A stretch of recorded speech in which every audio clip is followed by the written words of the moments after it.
Not only has Blake Lively lost big time, reports are coming in now that she has $2 million in debt of unpaid workers and worse.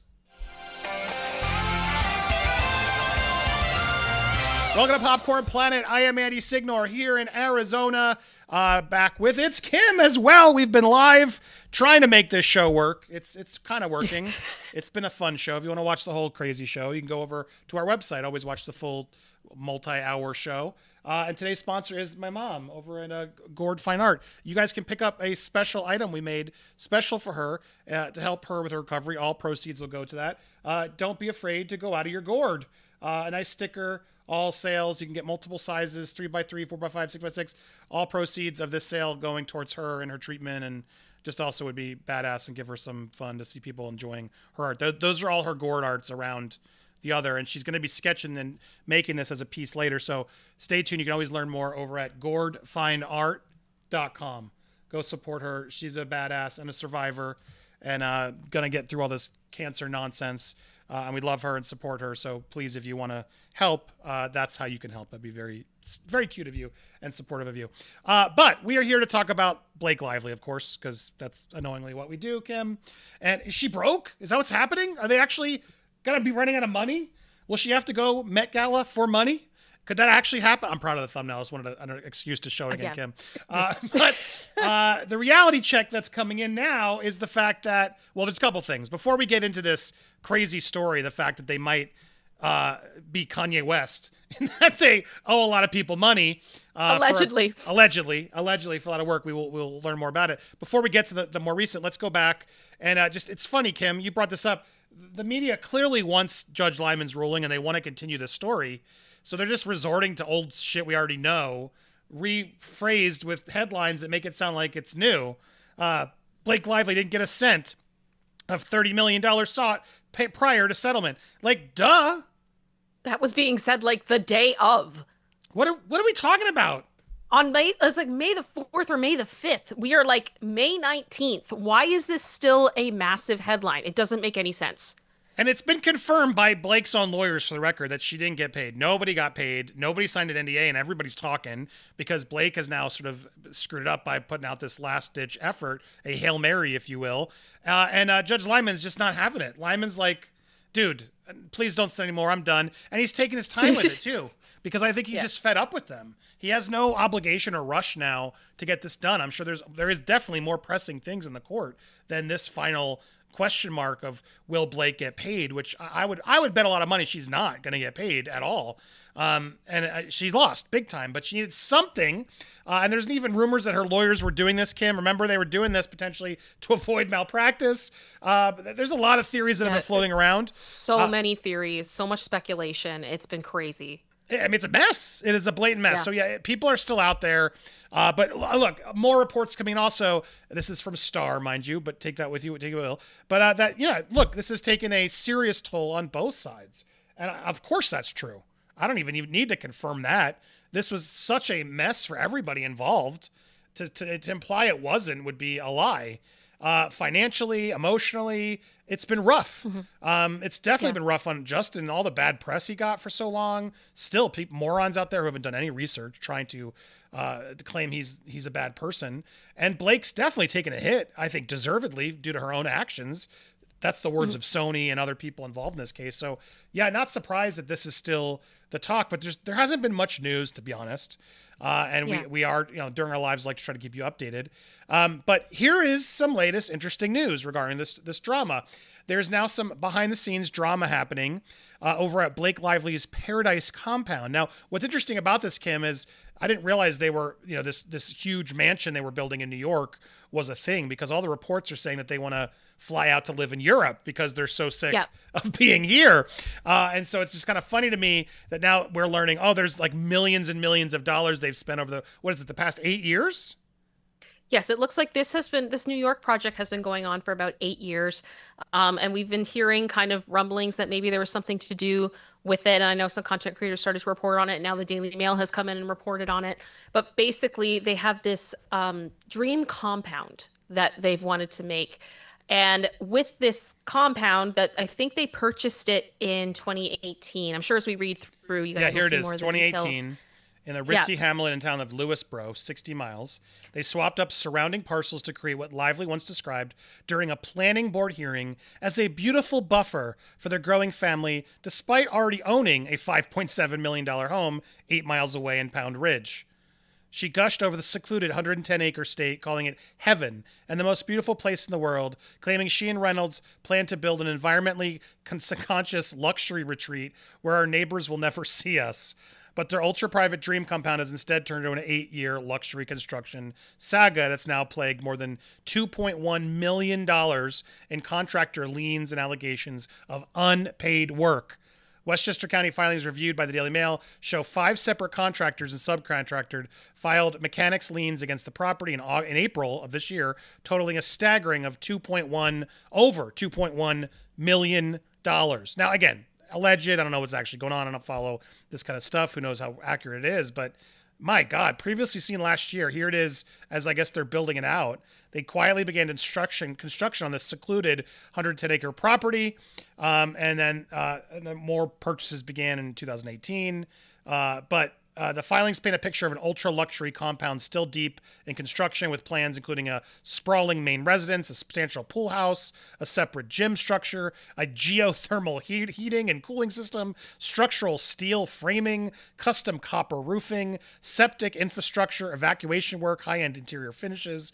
Documents obtained show that the biggest claim came from Flowcon, doing business as Flower Construction. The irony there, Kim, of I can't. the I flower don't company. Even. That's crazy. Grab your friends, grab your contractors. Which filed a massive $1.3 million lien. The filings show that the company was hired to complete construction, which included framing, HVAC systems, plumbing, electrical work, waterproofing, yada, yada, yada. Other filings sought payment for custom copper roofing, drainages. A lot of serious stuff here. Construction is thought to have continued into late 2025 before grinding to a halt in December or early 2026, with Lively telling the town planning board in 2022 she was desperate to get shovels in the ground and be living in this land. Oh my God, she's at a planning board. Oh, I'm desperate to get the shovels in so we can live in our heaven. Please hurry up and get us in this compound, our own private compound. My God. No satisfactions, releases, or lien discharge filings appeared among the records reviewed by Daily Mail. My God, that's huge. Just who? Yeah, it's big. Come on. I'm so over the excess that the world is getting. I don't know if you saw it. The long-delayed mega project reportedly includes 14,500 square feet. Christ. That's a lot of space. This is my problem. Every time I look at that, and I know that this is a stupid thing because if you had the money to get a place, we would probably have a team of people to help you with the property. But I always just hear, that's a lot to clean. I don't want to be responsible for having to clean 14,000 square feet. Insane. Absolutely insane. But I think that the big thing here is the timing of the liens, as it says in the article. Yeah. It's raising more questions about the couple's finances. Why would it have halted in December or earlier of this year? Why is this still an issue? We're also hearing stuff about them going to the UK, about another property. It just goes on and on and on and on and on. And I understand when people are asking questions because it does seem alarming. Now, that being said, it is my understanding that that the house was purchased under an LLC. I don't know specifically what's going on with that. The Daily Mail seems to say they're not seeing anything, that there's been any interaction with, getting these things taken care of. But my goodness, what a saga this house has been since 2018. And we're here with $2 million in the hole. And I mean, who knows how it's fully been built at this point. Like, I don't think any of the pictures we're seeing of the property are super, up to date. They've been over the years.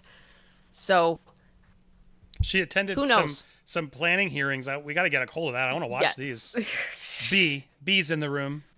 Yeah, B just in the room. I'm dying to get my shovel in to go live in heaven. Oh my God, these people. I mean, look, here's I don't believe they're broke. I don't believe the headline. I don't believe the thumbnail. I'll be honest. I don't. They have so much money still. He's got so much in Mint Mobile and Wrexham. He's got money still. They just spent a lot of money. It's hard for me to believe that they can go through all those lawyers, but then they can't throw $2 million to finish the dream project and pay off some contractors. And maybe this is going to be some argument that they didn't do the work right or whatever. That happens a lot in building. You never know. Brian and Blake, here I am being fair. It could obviously be more about it, but it goes and speaks to the issues they're facing. And the fact that the Daily Mail is like now out there digging this up, to the irony of all this dirt on them. All of this could have been avoided if they just apologized in the beginning to Shersty and admitted their marketing was bad, Kim. It's just wild. They're still under the microscope, and they will be for quite some time due to their own damn actions. And I think the world is also turning their head on this excess of all these millionaires. I mean, look, go, but enough. This idea of her and planning committees, like, oh, I need this house. I'm going to buy this house. I'm over it. Nobody needs more than one house. It's like, geez, you have how many houses? They have a house in England, in LA, 2 in New York. It's like, come on. And I don't think they're using it even to like rent it or help others. They're just having houses because they can. And I'm over that kind of mentality. It's sickening. At least like, fine, you have a vacation home and a home. Okay, fine. But they just feel like they have 10 actual homes that just they have staff for. It just makes me dislike these people and their excess more and more as we see everything our basic economy going in the toilet. So not surprised to see more of their issues. Any final thoughts on this, Kim, before we pivot to other topics? I have the feeling that now that this has kind of hit more of the mainstream news, that I'm sure there will be other people that will be digging into if what's going on in the UK, if that stuff is accessible, who knows, right? And it feels weird because it's like, I know that it's freedom of information, that this stuff is publicly available. And it does feel weird to me to be going so deep into people's personal lives and their assets and things like that. But at the same time, I also feel like this case, how much money has been spent throughout this case. I know that's something you said over and over, that it's just like, the lawyers are the ones who have won here. There's so much good that could have been done with the money that was spent through this case for other people, and that's not what we've seen. And clearly, regardless of whether it's financial, emotional, or whatever, cases like this take a toll on people. It really does affect people at the end of the day. Yeah, look, and then the other side of the coin, you got Ryan. They're buying 3 homes. And I look at this. The who's the boss star is an Amazon truck driver. No shame, but everyone's sort of surprised. It's like, yeah, welcome to the real world. People have to go get jobs. Reveal their crazy reality of residuals. These people don't get residuals anymore. Streaming killed it all. No. Nobody gets paid anymore. It's incredibly depressing how much money studios in Hollywood made off of these people and these shows, hit shows, and it's over. They can't. It's so hard to maintain a profit and work. And so shout out to this guy. Was it Danny? I think his name was. I remember on the show. Yeah, it's just sad. But Ryan Reynolds is buying another house. Yay! People are literally going to work at Amazon and having to pee in bottles that were once big stars. But hey, Blake and Ryan are there supporting the Met Gala. Isn't that nice, Kim? Not tone deaf at all. Awesome. Yay, we love Ryan and Blake and all their money. Please, we hope we get so much more money. Ryan and Blake, you deserve all the money in the world. Yay. Keep all us plebs in the dirt as we pray and bow to you. Is that what they expect? I don't know. What do you guys think? Whether you're watching live or on the replay, can you make sure you hit that subscribe button, hit the bell for all alerts, smash that thumbs up as well, and leave a comment. And don't forget, if you want to support me more specifically and my mom, you can go pick up our new Out of Your Gourd magnet. It's a magnet for your fridge or wherever. Really grateful for your support. All proceeds go to my amazing mom and her gourd art, which you can see along the edge. More of that coming, but wanted to make something because her gourds are very pricey behind me. But hey, if you want to go surprise her and go order a gourd, go to our website, gourdfineart.com. We're not done. Don't go anywhere, live viewers. I'm just wrapping this up as things come on top of my face. That sounded gross. I meant video boxes. Get your head out of the gutter.